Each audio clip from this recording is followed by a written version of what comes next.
my channel, The Fancy Hat Lady Reads. I am wearing one of my fancy booktube hats, and today I am doing a tag that I was tagged in a couple years ago, and I have been meaning to do it ever since. I sort of said I was going to do it. I prepared to do it back in November, and I'm doing it now. And this is the Hopeful Book Tag 2.0 created by my friend Rhea from the Bookfinch. They tagged me in their original video. And again, that was in March of 2020. So it's been 2 years that I've been sitting on my intent to do this tag. I did this tag's predecessor, the original Hopeful Book Tag. Let me check when that was. That was in August of 2018 that I did the original Hopeful Book Tag, so I'll link number 1 down below so you can check that out if you're curious. But this tag continues to be timely, so I did want to make sure I did it eventually. There are 6 questions. The first, number 1, is a book that you would like our world to take some influence from. And for this, I'm going to go with Pet by Akwaeke Emezi. This is a very short YA novel that is speculative. I'd put it more in the fantasy category than the science fiction category. It centers on a society that it's one of these scenarios that seems utopian but ends up not being. In this book, a lot of society's injustices and inequalities that we see in our world today have been eradicated. This was achieved through a revolution that overthrew society. And our main character, Jam, has grown up in this new normal, and the thing that is not perfectly utopian about it is that people have sort of wanted to sweep under the rug everything that happened. The attitude is that nothing like that could happen again, and so we don't have to teach the younger generations about why those injustices and abuses existed. And so this turning a blind eye allows new abusers to emerge unnoticed. However, the thing that is extremely hopeful about this book to me, and the thing that makes it a book that I wish our world could learn from, is how well the society in this book responds to the revelation of an evil that has occurred within this new system. The response is broad and appropriate, and it sparks real change at the end of the novel. It's optimistic in a way that I feel is fitting for a young adult novel. I think some of the best young adult literature encourages teenagers to be a driving force for change, and I think this book does that. Question number 2 is to name a book that is about finding acceptance and love, and I found this surprisingly difficult looking at the books that I've read in the last couple years or so. There are a few kind of obvious choices, like The House in the Cerulean Sea by T.J. Klune or the Nevermore series by Jessica Townsend, but I decided to go in a little less of a traditional direction with the book that I've picked for this prompt, and that is going to be Hench by Natalie, Zina, Walschots. This is a supervillain story, and it's quite dark. This isn't for the most part like a warm and fuzzy hopeful read. It's a revenge story, but it is about a character who's in a really bad place at the beginning of the book who finds something so much better for herself. The protagonist of this book is a woman named Anna who has been working extremely mundane sort of temp office jobs for supervillains. So she is a hench. But she does very mundane tasks working through this incredibly shitty temp agency. And she finds herself horrifically injured in an encounter with a superhero, and so she loses her terrible job, sort of ends up at rock bottom, and becomes increasingly certain that superheroes are a scourge on society. Her online blog work to this effect catches the attention of a major supervillain who hires her and gives her a much more supportive work environment than anything she's ever encountered before. This is a book, among other things, about being valued in the workplace by your employer and by your coworkers. It isn't quite all positive. Anna does lose some people who are important to her on the rise to supervillainy, but on net, I'd say she gains a good deal more than she loses in terms of real respect from the people around her. Number 3 is a non-fiction book that made you appreciate the world around you. And if you're like, oh, Kelsey, oh, you don't read non-fiction, you would be right. However, I did read an entire non-fiction book back in October, which shows you I thought it was November I was planning this video. I was planning it back in October because I read an entire non-fiction book just for the purpose of its inclusion in this video. It was not a very long book. This is The Tea Book by Linda Gaylard. This is a coffee table book with lots of, pictures and graphics and so on. This isn't the type of book that I really review or discuss on my channel, so this will be the only video where I talk about this. I won't be doing a wrap-up for it. This is perhaps the first true step on my slow and gradual journey towards becoming a real tea snob. I actually learned quite a bit that I didn't know from this, sort of pretty basic stuff about the history, growing, and production of tea, but stuff that I didn't know. In the second half of this, it goes into a good deal of detail about different tea growing regions of the world, different countries that produce tea, and what both the types of tea they produce are and what the tea culture of those regions is. So you get a lot of pages like this one for Sri Lanka. And honestly, pages like this are not that easy to read, a lot of one after the other with this type of factoid and information. It's very dense, and I get the sense that really you're not supposed to read this book cover to cover because, oof, this back half was rough.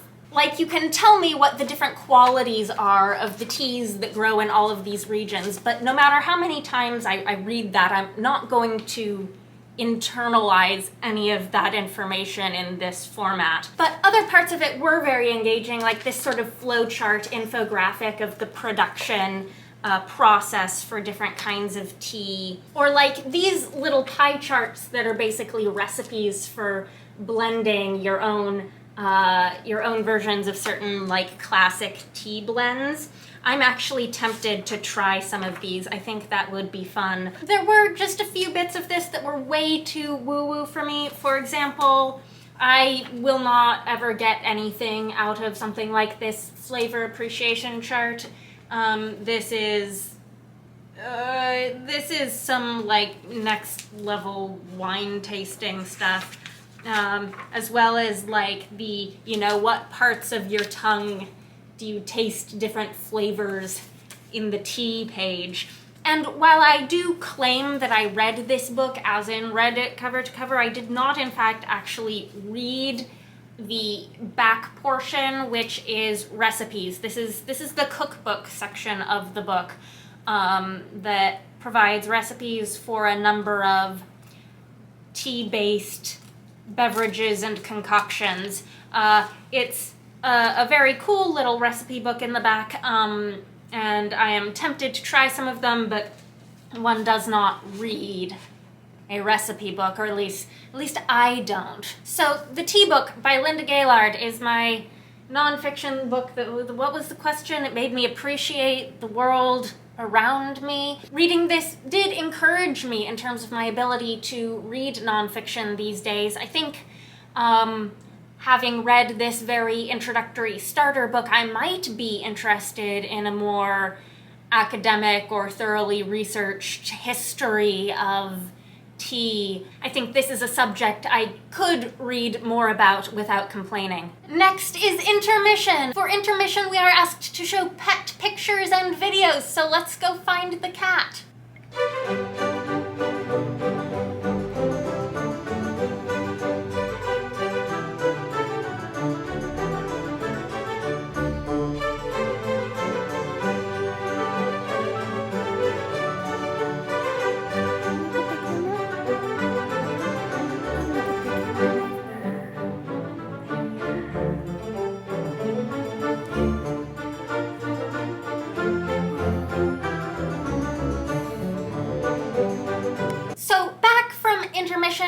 Question number 4 is to name a book about community and people working together for the benefit of all. And for this, I'm going to go with A Choir of Lies by Alexandra Rowland. This is a companion sequel novel to A Conspiracy of Truths. And when I've talked about this book in the past, I think I've focused largely on the character arcs that happen within it, and that was the part of the book that spoke most deeply to me. But this book is also in no small part about economics. The main plot of this story revolves around the development of an economic crisis based on the Dutch tulip mania in this fantasy city in which the book takes place. And it has a very hopeful resolution at the end about how this crisis is ultimately averted. And the worst of this crisis is averted through a community that can be encouraged to band together to help each other out. Like the first book in this series, this is a book about the power of stories. Both the power of stories to build up something into a frenzy and then to recreate a narrative that centers compassion and caring instead of individual greed. Question number 5 is to shout out 3 booktubers who inspire you with their positive energy, and I am a little embarrassed to admit that I also found this question to be a bit of a challenge. I realized as I was thinking about this that the slice of booktube that I am still reliably watching, I think has gotten progressively saltier over the years. And absolutely no disrespect to my salty booktubers. You are doing good work and I salute you. But for people who inspire me with their positive energy, I did have to do a good little think. But I have 3 great channels to recommend to you. First, I want to recommend Shannon from That's So Poe. She uploads, first of all, just like so many videos. Her upload quantity and consistency is incredible. I simply could never keep up with the amount of content she puts out even if I were to try. But also just the amount of warm, positive enthusiasm she has for new favorite authors, for books under the radar. She's definitely a great positive advocate for some incredible books. The next person who came to mind was Jerry from Onyx Pages. She really focuses on Afrofuturism and Black speculative fiction and is again just so warm and positive and uplifting. She's very analytical. Her understanding of these genres is so deep. Also so great at showcasing under the radar titles. And then lastly, I want to shout out Audrey from Perpetual Pages for their incredibly uplifting booktube energy. They feature a lot of queer books on their channel and they have a really incredible ability to really eloquently articulate what's really most important about a book at its emotional core. And the way they talk about the books they're passionate about makes me feel excited about books that even realistically I might know I would never pick up because they're outside of my preferred genres, for example. So those are my 3 positive and uplifting booktubers I want to shout out. And then question number 6, optional, is to tag people. This is an older tag, it's been around for a while. I haven't done like digging to see who I know has done it and not done it. However, back in October when I was planning to do this, I did ask some friends whether or not they had already done this tag. And I think Joe from Final Blow Joe said he had not done it, and Roya from Unicorn Hunter Books also said that she had not. So those are the 2 people I am going to tag. Additionally, if you are just now seeing this tag for the first time and you think, hey, I'd like to do this tag, I encourage you to do it. Let me know if you do. Anyhow, thanks so much for watching. I hope you're having a very nice day. That is all. Bye for now.